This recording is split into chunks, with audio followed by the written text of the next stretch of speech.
యేసుని ప్రేమ ఛానల్కి స్వాగతం. దయచేసి ఈ ఛానల్ని లైక్ చేయండి, షేర్ చేయండి, సబ్స్క్రైబ్ చేయండి. ప్రియ శ్రోతలు, ఈ రోజున మనం 144 కీర్తనతో పాఠం ప్రారంభించుకుందాము.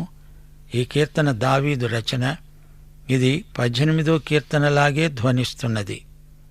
సౌలురాజు చేతిలో నుండి తాను తప్పించబడినప్పుడు దావీదు తన అనుభవములో నుండి రాసిన కీర్తన ఇది. మహాశ్రమల కాలంలో ఇశ్రాయేలీయులు పొందబోయే అనుభవానికి ఇది ప్రవచనం. అయితే సాధారణంగా ప్రతి విశ్వాసికి అన్ని కాలాలలో ఈ కీర్తన వర్తిస్తుంది.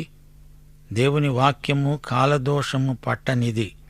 144 కీర్తన మొదటి వచనం, నాకు ఆశ్రయదుర్గమైన యెహోవా సన్నుతింపబడునుగాక. ఆయన నా చేతులకు యుద్ధమును, నా వ్రేళ్లకు పోరాటమును నేర్పేవాడు. దావీదు దేవుణ్ణి స్తుతిస్తున్నాడు. దేవుడు నాకు ఆశ్రయదుర్గము, నాకు ఆయనే యుద్ధాన్ని, యుద్ధనీతిని నేర్పినవాడు. ఆయన నాకు కృపానిధి, నా కోట, నా దుర్గం. ఆయన నా విమోచకుడు, ఆయన విజేత. ఆయనకే స్తుతి స్తోత్రం. ఆయన నా కేడెము, నా ఆశ్రయము. ఆయన నా జనులను నాకు లోబరుస్తాడు. 3-4 వచనాలు. దావీదంటున్నాడు, నరులు నిష్ప్రయోజకులు, యెహోవా నీవు నరులను లక్ష్యపెట్టడానికి వారు ఏపాటివారు? వారిని ఎన్నిక చేయడానికి నరులు ఏపాటివారు? వారు వట్టి ఊపిరిని పోలి ఉన్నారు. వారి దినములు దాటిపోయే నీడవలె ఉన్నాయి. మానవ జీవితం దేవుని దృష్టిలో ఎలాంటిదో దావీదు పరిశీలించి మరీ చెబుతున్నాడు. మానవుని బ్రతుకు ఒక నీడ, వట్టి ఊపిరి. 5వ వచనం నుండి దావీదు దేవునికి మనవి చేస్తున్నాడు, దేవా, ఆకాశాన్ని వంచి దిగిరా, పర్వతాలను ముట్టు, మెరుపులు పుట్టించు, శత్రువులను చెదరగొట్టు, వారిపై నీ బాణాలు వెయ్యి, వారిని ఓడగొట్టు, చెదరగొట్టు, పైనుండి నీ చెయ్యి చాచు, నా శత్రువుల బారి నుండి నన్ను కాపాడు, నన్ను తప్పించు, అన్యుల చేతిలో నుండి నన్ను విడిపించు. 9వ వచనం, దావీదు ప్రతిజ్ఞ చేస్తున్నాడు, దేవా, నిన్ను గూర్చి నేనొక క్రొత్త కీర్తన పాడుతాను, 10 తంతుల సితారాతో నిన్ను కీర్తిస్తాను. దేవా, నీవు రాజులకు విజయము దయచేస్తావు, దుష్టుల ఖడ్గము నుండి నీ సేవకుడైన దావీదును తప్పిస్తావు. దావీదు దేవునికి ప్రత్యేక మనవి చేసుకుంటున్నాడు, దేవా, మా కుమారులు తమ యవ్వన కాలమందు ఎదిగిన మొక్కలు, మా కుమార్తెలు నగరునకై చెక్కిన మూల స్తంభములు. మా కుమారులకు కుమార్తెలకు క్షేమం ప్రసాదించు. మా కొట్లలో పలు విధములైన ద్రవ్యములకు నిధులు ఉన్నాయి, వాటిని కాపాడు. మా గొర్రెలు 1000 కొలది, 10,000 కొలది.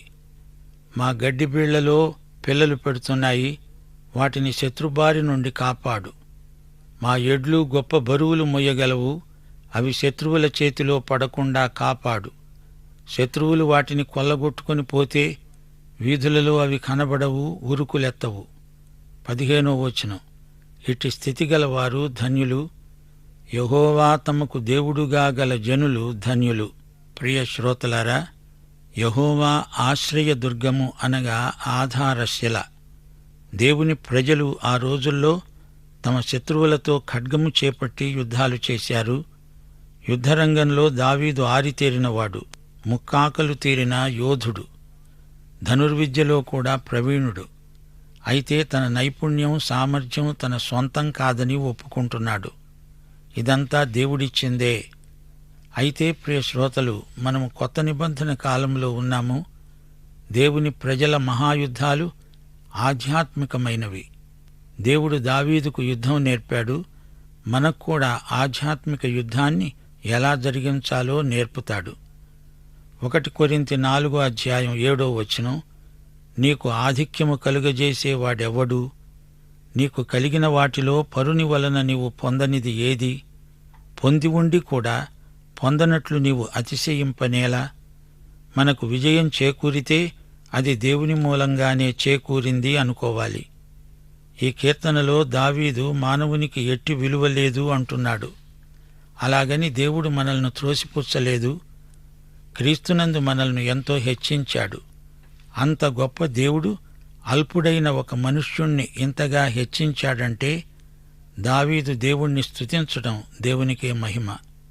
9వ వచనంలో కొత్త కీర్తన పాడతాను అని దావీదు అంటున్నాడు. క్రొత్తగా లభించిన విడుదల కోసం క్రొత్త పాట పాడాలి. 12 నుండి 14వ వచనం వరకు దావీదు విజయం కలగాలని ప్రార్థించాడు.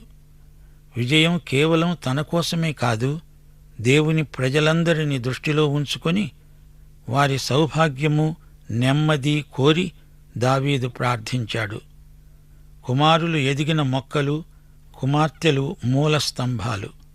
మూలస్తంభం అందమైనది, ఉపయోగకరమైనది, స్థిరమైనది. ఈ కీర్తన ముగింపులో దావీదన్నాడు, సత్య ఏక దేవుడు తమ దేవుడుగా గలవారు నిజంగా ధన్యులు. ఇంతకన్నా ఎక్కువ ధన్యత ఏదీ లేదు. పేదరికమైన, అపాయమైన ఈ దేవుడు మన దేవుడైతే మనమెంతో ధన్యులం. సోదరీ సోదరులారా, పాత నిబంధనలోని దేవుడు యుద్ధాలను ప్రోత్సహించాడని మీరనుకుంటున్నారా? అలా కాదు. యుద్ధములో దేవుడు తన బిడ్డలను కాపాడాడు. యేసు ప్రభువు మానవ హృదయానికి శాంతిని ప్రసాదిస్తాడు, దేవునితో సమాధానం కలిగిస్తాడు. లూకాసు వార్త 11వ అధ్యాయం 21వ వచనంలో ప్రభు ఏమన్నాడు? బలవంతుడు ఆయుధములు ధరించుకొని తన ఆవరణమును కాచుకొనేటప్పుడు అతని సొత్తు భద్రంగా ఉంటుంది. మన ప్రభువు సమాధానకర్తయైన అధిపతి. కాని రాజకీయంగా యేసు ప్రభు తిరిగి వచ్చే వరకు ఈ లోకంలో శాంతి ఉండదు. అయితే ఈ లోకంలో దేవుని బిడ్డలు ఆత్మయందు శాంతి కలిగి ఉన్నారు. అయితే దుష్టుని నుండి తమను తాము కాపాడుకోవటంలో దేవుడు సహాయం చేస్తాడు. ఈ లోకములో మన నీతి క్రీస్తే. ఆయనే కృపానిధి, కోట, దుర్గము. ఆయనే కేడెము. దేవుడు లేనిదే మానవుడు ఎందుకు కొరగాడు? మానవుడు తనను తాను రక్షించుకోలేడు, తనను తాను కాపాడుకోలేడు. దేవుడు లేని జీవితం శూన్యం. ఎంత ధనికుడైనా, కోటీశ్వరుడైనా దేవుడు లేకపోతే జీవితం శూన్యమైపోతుంది. యెషయా 64వ అధ్యాయం 1-2 వచనాలు. గగనము చీల్చుకొని నీవు దిగివచ్చెదవుగాక, నీ సన్నిధిలో పర్వతాలు తత్తరిల్లునుగాక. నీ శత్రువులకు నీ నామమును తెలియచేయడానికి అగ్ని గచ్చపొదలను కాల్చే రీతిగా, అగ్ని నీళ్లను పొంగచేసే రీతిగా నీవు దిగివచ్చెదవుగాక. ఒకానొక రోజు దేవుడు దిగివచ్చి మానవ రాజకీయాలలో జోక్యం కలిగించుకోవలసి వస్తుంది. ఆయన ఎప్పుడు వచ్చేది మనకెవరికీ తెలియదు. అకస్మాత్తుగా వస్తాడు. ఈసారి ఆయన తీర్పరిగా వస్తాడు. ప్రకటన 19వ అధ్యాయం 11వ వచనం. పరలోకము తెరువబడి ఉండడం చూచాను. అప్పుడు ఇదిగో, తెల్లని గుర్రమొకటి కనబడింది. దానిమీద కూర్చొని ఉన్నవాడు నమ్మకమైనవాడు, సత్యవంతుడు అనే నామము గలవాడు. ఆయన నీతిని బట్టి విమర్శిస్తూ యుద్ధం జరిగిస్తున్నాడు. ఈసారి మహావిజేతగా యేసు రాబోతున్నాడు. అప్పుడు దేవుని ప్రజలు నూతన గీతము పాడతారు. యెహోవా దేవుడుగా గల జనులు ధన్యులు. ప్రియ శ్రోతలారా, మానవ జీవితం క్షణికం. దావీదు చెప్పిన